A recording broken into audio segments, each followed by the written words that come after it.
guerre de Corée, qui se termine en juillet 1953, a dévasté toute la péninsule. En Corée du Nord, Kim Il-sung parvient à redresser le pays assez rapidement, en grande partie grâce à l'aide soviétique et chinoise. L'économie de la Corée du Nord se développe. Il en profite pour façonner le pays à son avantage, en particulier l'histoire de la guerre est réécrite. Et c'est grâce à l'action du dirigeant Kim Il-sung que la Corée du Nord est sortie victorieuse du conflit. Les Américains restent ceux dont il faut se méfier, car ils sont déterminés à détruire le pays. Le pouvoir de Kim Il-sung se renforce et le parti, l'armée, l'administration subissent une purge très importante dans les années 1958-59. Purge qui fait peut-être 100 000 victimes, de sorte que Kim Il-sung possède les pleins pouvoirs en 1961. Le culte du chef se développe. Le dirigeant est un chef légendaire, un dieu à qui il faut obéir sans se poser de questions, avec seulement deux impératifs, la loyauté et la haine de l'ennemi. La Corée du Nord est de plus en plus isolée. Kim Il-sung fait de son armée l'outil de la protection de son territoire et de la reconquête du Sud. À partir de la fin des années 1960, la Corée du Sud connaît un boom économique qui rend la réunification de plus en plus improbable, alors que le développement économique au Nord semble se ralentir.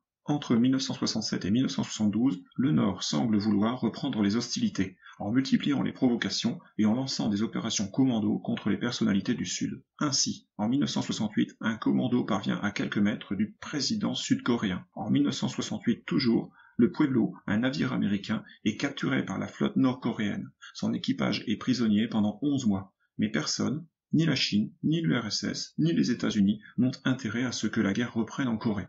L'organisation des Jeux Olympiques de 1988 en Corée du Sud isole encore un peu plus la Corée du Nord. Kim Il-sung lance alors un programme pour équiper son pays de l'arme nucléaire pour sa propre sécurité. Kim Il-sung meurt le 8 juillet 1994. Le pays prend un deuil officiel de 3 ans.